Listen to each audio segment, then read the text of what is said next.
Naam, safi kabisa mpenzi mtazamaji, ni matumaini yangu kwamba uko mzima buheri wa afya. Asante sana kwa kujiunga nasi kwenye awamu ya kwanza ya kipindi cha Matukio Mtambuko. Nizidi kukuarifu kile ambacho kinaendelea katika maeneo mbalimbali humu nchini. Karibu kwenye awamu ya kwanza ya kipindi cha Matukio Mtambuko. Mimi ni mtangazaji wako Paul Kirobi. Wazazi wengi nchini wako katika njia panda, huku uwezekano wa wanafunzi kurejea shuleni mwezi ujao ukiwa mada ya majadiliano katika Wizara ya Elimu. Hali imewalazimu wazazi kujitosa katika kazi za hapa na pale ili kuhakikisha wamejiandaa kwa vyovyote vile ndiposa watoto wao waweze kuendeleza masomo shule zitakapofunguliwa. Lauren amezungumza na baadhi ya wazazi na kuandaa taarifa ifuatayo. Baada ya mchamuko wa janga la korona nchini, Pauline Ngayo, mkazi wa mtaa wa Utawala, alikuwa mfanyikazi katika sekta ya utalii, lakini janga hili lilisababisha kufutwa kwake na kujikimu kimaisha yeye na wanawe watano ikawa mzigo kwake. Niadhiri sana. Hakuna chakula kwa nyumba. Kulipa hii nyumba hata hii tunakaa ni shida. Talando jana karibu anitoe. Nikamdanganya tu nitafutia pesa leo, but hii ile yenye sina, ile tu kuongea tu ile yenye sina. Hali hii ilimlazimu Pauline kujitosa katika kazi mbalimbali na anayoyapata hayawezi lenganishwa na yale ya hapo mbeleni. Na wakati ambapo macho ya wazazi na yale ya wanafunzi yamelengwa kwa Wizara ya Elimu kutangaza tarehe ya kurejea masomoni, hakuna matayarisho yoyote ya kifedha Pauline ameandaa kwa wanawe wanne walio katika shule za sekondari na msingi. Magawa anasema wataenda tu, but hili najua tu watafukuzwa juu wangu wote ni private. Before hiyo kazi ikue walikuwa tu private. Sababu imesha sasa I don't know vile nitarudisha shule, ni ngumu sana kwangu. Hata sijaji prepare. Sina pesa. Hali ni hiyo kwa Valentine Nyabuto, ambaye pia amejitosa katika vibarua vya ujenzi na usafi wa nguo, na kudokeza kuwa wazo la serikali kutoa njia mbadala ya kuwaweka watoto shuleni hata bila wazazi kumaliza kulipa karo linaweza kupunguza chanzo cha watoto kufukuzwa shuleni. Ikuwe kama ni mkopo watulipie, ndio wazazi sisi tukiendelea kujitafutia tukilipa pole. Kazi kama hizi ndizo wazazi wamejitosa ili kuhakikisha wamejiandaa kwa vyovyote vile kuhakikisha watoto wao wamerejea masomoni, kwani safari ya kesho huanzia leo. Lauren, TV47, Utawala, Nairobi. Naam, asante sana mwanahabari wetu Lauren kwa taarifa hiyo. Bila shaka mtazamaji, safari ya kesho inaanza leo. Baadhi ya vyuo vikuu tayari vimeanza masomo yao ila kwa kuzingatia masharti ya serikali. Lakini je, hali iko vipi katika vyuo vikuu hivi? Mwanahabari wetu Zainab Mohamed alitembelea chuo kikuu cha Mount Kenya ambacho kimeanza masomo rasmi ya wanafunzi wa mwaka wa mwisho wa kozi ya utabibu na kuandaa taarifa ifuatayo. Katika chuo kikuu cha Mount Kenya, hali ni shwari, masomo yanaendelea kama kawaida. Hata hivyo, kwa wale wanaotambua chuo hiki, hali sio kama ilivyokuwa awali, wanafunzi wakilazimika kukaa umbali wa kilomita 1.5 na hata kuvaa barakoa, uhalisia wa masomo wakati wa janga la korona. Juliet Gadara, msimamizi wa chuo hiki, anasema kwamba mambo yamebadilika tangu kufunguliwa kwa chuo hiki wiki kadhaa zilizopita. Open for about 2 weeks now. We are going to our 3rd week. Our preparation was very intense because we had to have all the Ministry of Health, Ministry of Education protocols in place, and they actually had to come and verify them. Then we had to call the students, retrain them again, tell them what to do, what not to do, and then start. It was a staggered start. It's not the way you just come to class. You teach them in small groups, widely spaced. Then you even have to remind them how to interact with each other, all the way up to the hostels. Even the numbers they sleep per room was reduced. Mfumo wa masomo umebadilika pakubwa, huku wanafunzi wakiwekwa katika makundi madogo ili kudhibiti maambukizi ya virusi vya corona. Very interesting, because the reason why they came back was for the clinicals. Yet for the clinicals, when we go to the hospital for teaching practice, we have to be careful without compromising on what we are supposed to teach them. That is why so far we've only done the final year, because the final year, they were the last semester, we were basically polishing up. So what we do, it's sort of like a blended learning. a lot of material is sent online. Then we now do the clinical teaching to reduce the exposure for students and the lecturers. So for example, the class, they sit widely spaced. Instead of 2 to 3 hours, we condense it. We teach in an hour. But remember, the material was already present. Clinical setting now, instead of the way we would stick a whole ward rounds, basically we start like 50 or 60 patients. Now you minimize it. You divide them into smaller groups and you do more of what we call bedside teaching. You teach per case. Na japo ni furaha kubwa kwa wanafunzi hawa kurejelea shuleni miezi 7 baadaye, kulingana nao changamoto wanazozipitia si haba, hofu ya maambukizi ya korona ikiwa mojawapo ya uhalisia wanazokumbana nazo wakati wanapotembelea hospitali kwa mafunzo yao. I had 4-5 people who passed away to corona during the outbreak when I was home. So now that I was going to come back to school, and the healthcare workers are the ones who are on the front lines, who commonly suffer from the problems to do with corona, I was a bit fearful. But follow rules, wearing masks. We have curfew, so you have to be at home by 9. And compared to pre-COVID, you would stay up to maybe midnight looking at cases and reading a lot from the wards, learning a lot from the wards, and right now that has been cut short. The time you have to spend in the hospital is less compared to the last time, which is a challenge because we would have liked to learn more. Daktari Mokaya ambaye pia ni mwalimu katika chuo hiki anasema kuwa masomo lazima yaendelee wakati wa janga la korona, huku akiwa na imani kuwa hivi karibuni masomo yote yatawezwa kurejelewa iwapo mipango kabambe itawekwa na washikadau wote. Policy definitely will get back. The question is a matter of when, not if. So we definitely know we are going to return to normal.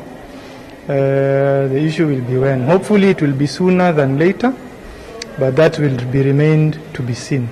Licha ya janga la COVID-19 kulemaza kabisa sekta ya elimu kwa takriban miezi 7 sasa, matumaini yapo kuwa mambo yatarejelea kuwa kawaida japo kwa mwendo wa kinyonga.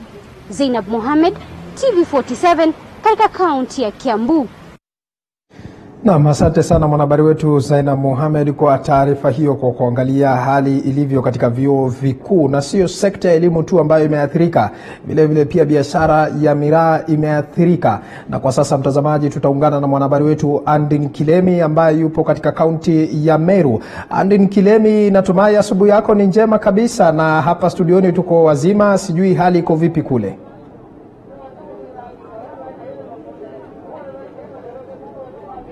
Asante sana Kirobi.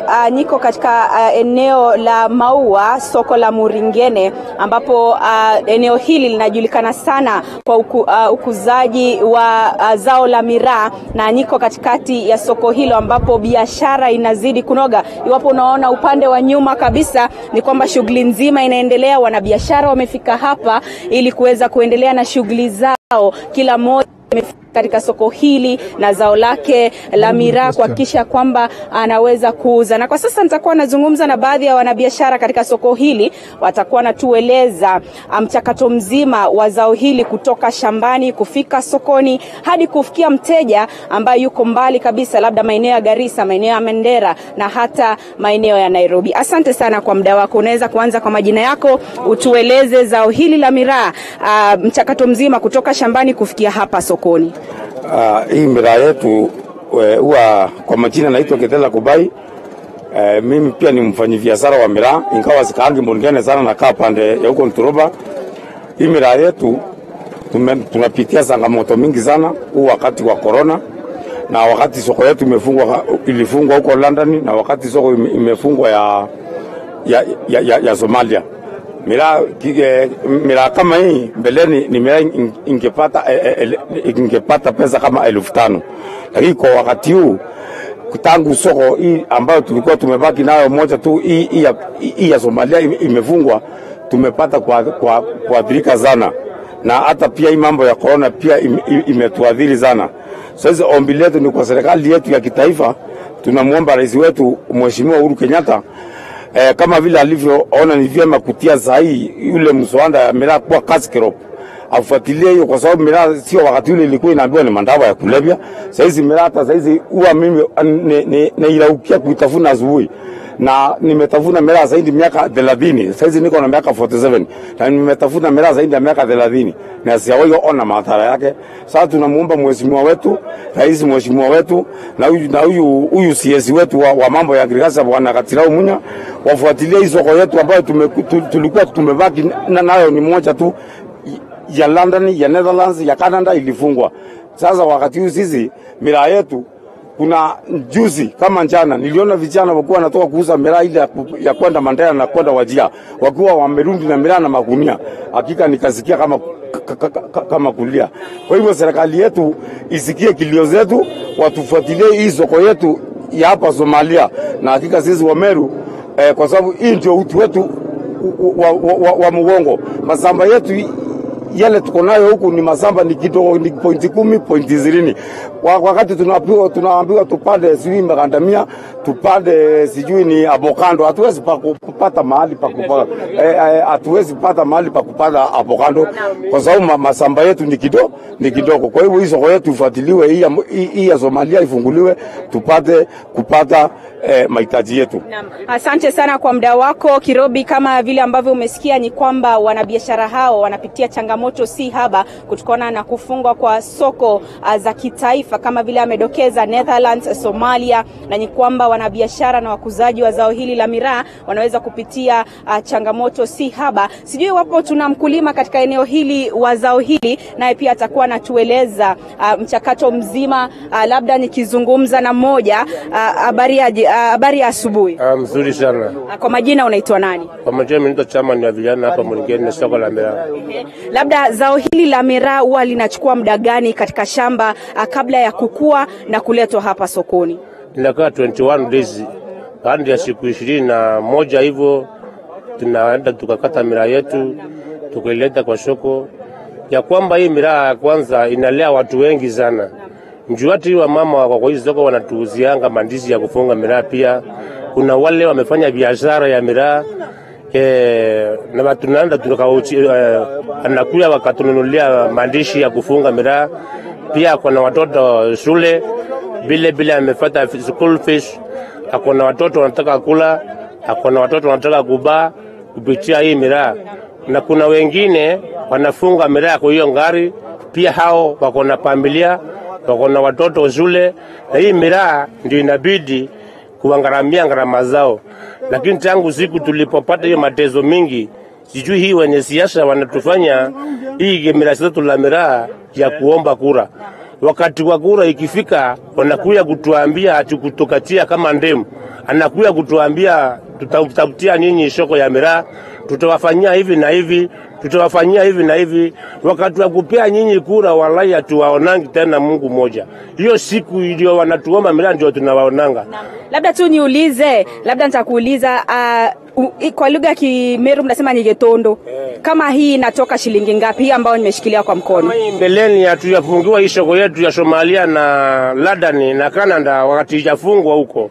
Hii kilo moja inaweza fuata hata 500, lakini sasa tukitafuta 200 huwezi pata, na kuambia ukweli. Sisi tuko na shida kubwa sana. Juu hata serikali sasa inasema mambo ya elimu shule ikirudi, sasa hii watoto wakirudi shule hatuwezi pata fee ya hatuna kitu zozote.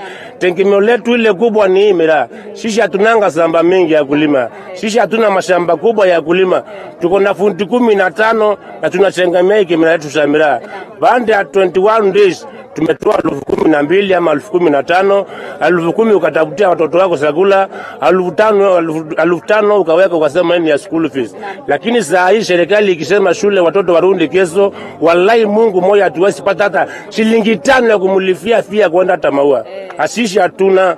Na vile tunaomba serikali saa hii, tafadhali wanasiasa, mwasimu wetu kwa Kiringo na washiri wetu wa kilimo Katirau Munya, tunamuomba kwa hiari, kwa maana anajua pia yeye ni mkulima wa MIRAA. Ndio tunamuomba, tunakutuma wewe kama mwandishi wa habari, juu sisi hatuwezi kumuona, lakini wakati kura tunamuona maso kwa maso, anakuja kutusalimia sisi zote, lakini sasa nakuambia ukweli hatumuona, tukienda kumtafuta.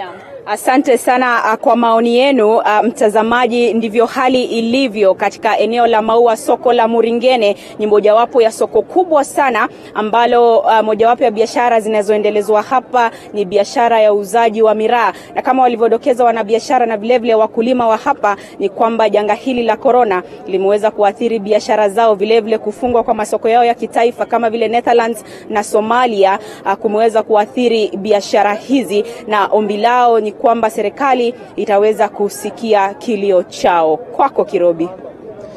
Naam, bila shaka mtazamaji, asante sana mwanahabari wetu Andin Kilemi ambaye yupo katika kaunti ya Meru. Asante sana kwa taarifa hiyo. Tukizidi kusonga mbele ni kwamba hebu tafakari haya kuishi pangoni kwa zaidi ya mwaka licha ya kijibaridi kikali, mvua ya masika pamoja na wanyama. Kutaja kwa machache tu, mjini Naivasha yupo mzee wa umri wa miaka 70 ambaye ameishi pangoni kwa muda mrefu baada ya kukosa hela za kupangisha nyumba wala nauli ya kusafiri. Mwandishi wetu kutoka eneo hilo Willy Dennis alikutana naye. Kwa zaidi ya mwaka moja sasa, Morris Kiben Karan mwenye umri wa miaka 70, mzaliwa eneo la Kapsabet, kaunti ya Nandi, amekuwa akiliita pango hili makao ambayo hali ngumu ya maisha alimlazimisha kuyaelekea. Tunapozuru eneo hili chini ya timbo la Kinamba kaskazini mwa mji wa Naivasha, tunapata matambara yakiwa yamefunga kiingilio cha pango, lakini kwa muda Kiben anatokea aste huku akionekana kulemewa kiafya, mzigo wake ukiwa kuni zitakazomwezesha kupata riziki yake. My food, I tell you, I get from these women who are just selling things here because they know me well. So it is now, I'm going for lunch now to take them kuni. I get my water from these mothers here because when I go with the 2 bottles, they give me water. When it rains also is when I have water to washing myself and my clothes.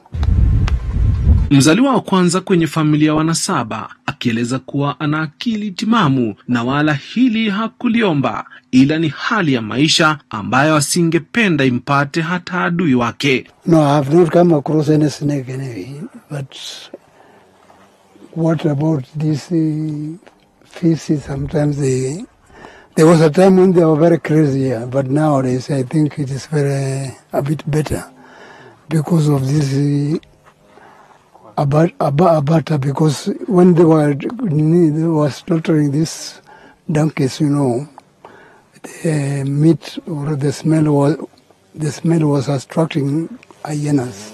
Awali alikuwa akijikimu kimaisha timboni kwa hela kidogo alizozipata baada ya kuondoka nyumbani miaka ya nyuma mkewe alipochana mbuga. I've been working here making these small stones as cocotos. And you know, the payment is not so something adequate. It is not that I'm lazy. They know me, I work. But even payment is a problem. Kudhoofika kiafya kulimuondoa mle na badala yake akageukia ukusanyaji wa kuni ambazo zibadili kwa sahani ya chakula na maji ya matumizi. I can say there's no good moment here because all the time is problems. My call is that if I can get any assistance, the better. And that's also, that person could have saved my life. Siku za halafu za mzee Morris Kiben huenda zikawa bora kuliko sasa ikiwa matumaini ya kufika nyumbani yatafika. Nikiripotia runinga ya TV47 kutoka eneo la Kinamba Naivasha kwenye kaunti ya Nakuru, mie ni Willy Dennis Njiru. Naam, asante sana mwanahabari wetu Dennis Willy Njiru. Pia na mimi natafakari kuhusiana na taarifa hiyo.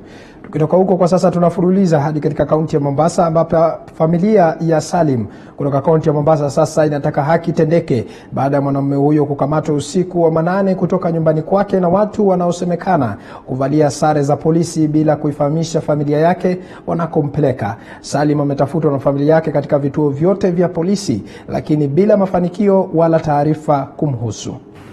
Alafu wakaitoa wakasema, mama unamiliki Nikamwambia mimi similiki hiyo, hata sijui ni nini. Shaona. Mama shika hii, wakaniforce kushika, sikuweza kushika. Wakaniambia tena mama inuka. Wakatoa simu kubwa tabu. Wakaniambia angalia kamera, kati ya mmoja wao hapo. Angalia kamera. Nikaangalia kamera, kwa kichwa nilikuwa nimevaa kitambara cha kichwa. Wakaniambia toa. Nikatoa kitambara kichwa. Angalia kamera vizuri. Wakanipiga picha. Kamtoa mzee wangu nje, akamuingiza ndani chumbani, akamwambia angalia kamera na wewe. Akaangalia kamera, akampiga picha. Hapo akamregesha pale nje tena, wakamlaza, wakamfunga leso ya uso.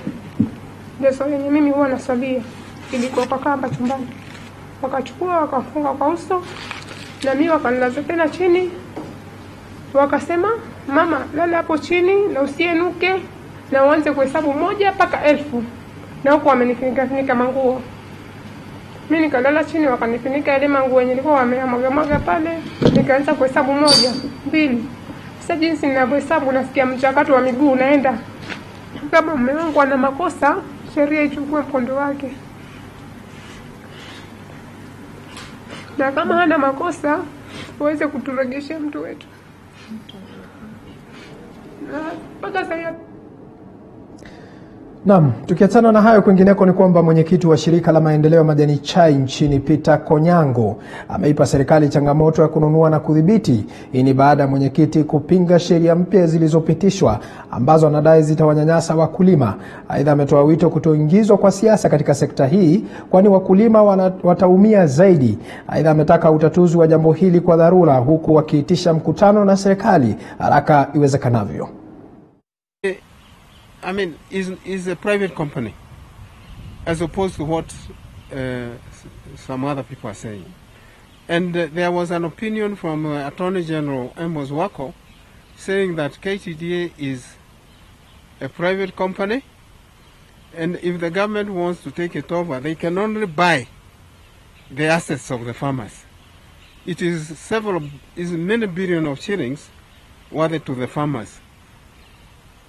Most of the factories own about 2% of KTDA. That translates to over 400 million per factory. We want a dialogue with the government. That's all I'm trying to say. If there's some improvement we can do in one area or another, we do it. But now just going and implementing without dialogue with the stakeholders, that will not go well for the industry. And let us be careful that the tea crop does not go the way of where the other crops like coffee, like sugar, pyrethrum, cotton has gone. Tea is very stable. Let us not politicize the same, and it will go from strength to strength. Naam, tukiachana na hayo sasa tunafululiza kwingineko ambapo serikali ya kaunti ya Kirinyaga imeanzisha ukarabati wa barabara itakayosaidia mradi wa ukuzaji mchele wa mwea ambao ni muhimu kwa wakulima wa mpunga kusafirisha mazao yao. Haya yanajiri huku mizozo ikiendelea kushuhudiwa kati ya gavana wa Kirinyaga Anne Waiguru na mwakilishi wadi wake. Ukarabati huo utawafaidi wakazi wa kaunti hiyo baada ya mkutano wa pande hizo mbili kuandaliwa ili kuweka kando tofauti zao. Farmers and the county assembly and the county executive in order to serve Kirinyaga people. Today, I'm handing over some equipments to the National Irrigation Board to do some road works to assist the farmers who are in this region so that they can be able to take their produce to the market.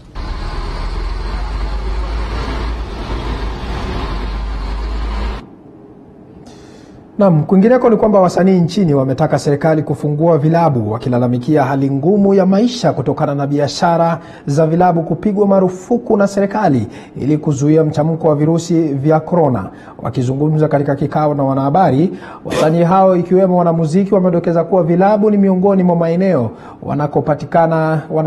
wanakopata riziki yao. Anajiri huku Rais Uhuru Kenyatta akitarajiwa kuhutubia taifa juma lijalo kuhusu hatua serikali inalenga kuchukua kudhibiti msambao wa korona licha ya visa vya maambukizi kuonekana kupungua katika siku za hivi karibuni. Mwamukerimo Kayuri bele totinge otonedo. Nataka kuambia ama kuomba kiongozi wetu wa taifa Mugathai Uhuru Muigai wa Kenyatta tuko hapa kwa sababu ya different views na mashida ambazo zinatu affect. Ni vibaya sana kwa sababu kuna wanamuziki kundi dogo sana imekuwa ikisimama inasema ati sijui wanamuziki wako sawa, wanamuziki walisema pesa tulipata. Tunataka kusema kitu moja, tunaomba tuko unyenyekevu. Sisi ufanya kazi kwa vilabu, tunafanya kazi ya entertainment kwa vilabu, wengine ufanya kwa crusade, wengine ufanya kwa road shows ambazo kwa sasa zimefungwa kwa sababu ya hii ugonjwa wa COVID-19 ambayo tunajua imeaffect hii nchi yetu sana na nchi zingine dunia mzima. Tunaomba sisi tufunguliwe tu tuweze kupata mali ya kufanya kazi. Nyimbo zao uchezo, hakuna hela zimekuja kwa CMO zao ambazo zinajulikana na ni Camp Prisk na Music Copyright. Kwa hivyo tunataka kusema ya kwamba uweke watu ambao watafuatilia hilo jambo ili pesa zao zilipwe. Your Excellency, when there is curfew, it means that they cannot perform because most of them perform beyond 8 o'clock. And if the curfew begins at 9 o'clock, then we have a problem because it means they cannot perform. Your Excellency, we plead with you at this juncture to look at the cry of these people. Na bila shaka mpenzi mtazamaji, kumbuka unatupata kwenye DSTV channel 268. Kufikia hapo mimi sina la ziada. Hii imekuwa ni awamu ya kwanza ya kipindi cha Matukio Mtambuko. Tupatane tena mida za saa 6 ambapo nitakuwa na kufahamisha kile ambacho tumepokea katika chumba chetu cha habari, tukiungana na wanahabari wetu tayari kutufahamisha kinachoendelea. Sina la ziada, nimekuwa mtangazaji wako Paul Kirobi na kutakia mchana mwema. Asante.